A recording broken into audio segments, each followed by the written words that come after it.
హృదయ రహస్యాలను ఎరిగిన దేవుడు మన యేసయ్య. హృదయంలో ఏముందో, నీ యొక్క తలంపులు, నీ యొక్క ఆలోచనలు ఏముందో ఆయన సమస్తము తెలిసే ఉన్నది.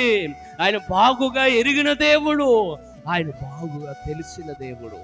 ఒకసారి ఆలోచన చేసి పరీక్షించి దేవుని కోపం వచ్చి ఇదిగో ఆకాను అనే వ్యక్తి నాకు విరోధముగా పాపము చేశారు, పిలిచారు. ఆకాను పిలిచి దేవుని బిడ్డలారా, అప్పుడు ఆ యెహోషువ అడుగుతున్నాడు. యెహోషువ ఒక నాయకుడు కదా, సరేలే, తెలుసో తెలియకో ఇతడు పాపం చేశాడు, తెలుసో తెలియకో ఇతడు తప్పు చేశాడు అని అతను కూడా పాపాన్ని దాచిపెట్టలేదు. పాపాన్ని దేవుని బిడ్డలారా అతను కప్పి పెట్టలేదు. పాపాన్ని ఖండిస్తున్నాడు. నువ్వెందుకు పాపం చేశావు, నువ్వెందుకు విరోధముగా నువ్వు చేసి ఉన్నావు యెహోషువ చెప్తున్నాడు. దేవుని బిడ్డలారా, ఇదిగో అందుకే యెహోషువ ఎక్కడికి వెళ్ళినా విజయం రావడానికి గల కారణం ఏమిటో తెలుసా?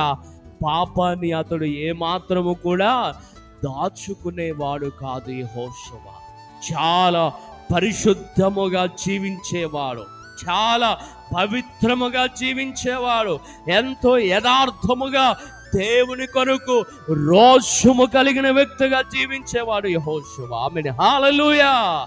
దేవుని కొరకే ఉండాలని, దేవుని కొరకే జీవించాలని, దేవుని కొరకే నడవాలని, దేవుని కొరకే అడుగులు వేయాలని ఆశ కలిగిన వాడు యెహోషువ.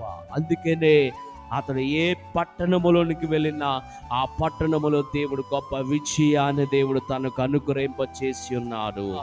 ఈ రోజున నీ జీవితంలో కూడా నువ్వు ఎప్పుడైతే నీ హృదయంలో ఉన్నటువంటి పాపమనబడిన మురికిని, నీ హృదయంలో ఉన్నటువంటి ప్రతిదీ కూడా యేసు రక్తము ద్వారా దానిని కడిగి వేసుకొని దానిని విడిచిపెట్టి, దేవుని బిడ్డలారా ఇదిగో ఆయన రక్తము ద్వారా నీవు కడగబడి, ఆయన పోలికగా నీవు మార్చబడి, ఆయన బిడ్డగా నీవు ఉంటూ ఆయన వైపు నీవు అడుగులు వేస్తే తప్పకుండా సర్వశక్తిమంతుడైన యేసయ్య నీతో వస్తూ నీ జీవితంలో గొప్ప విజయాన్ని దేవుడు నీకు అనుగ్రహింపజేస్తాడు, గొప్ప ఆశీర్వాదాన్ని దేవునికి అనుగ్రహింపజేస్తాడు, గొప్ప కార్యమును దేవుని పట్ల ఆయన చేయగల దేవుడుగా ఉన్నాడు.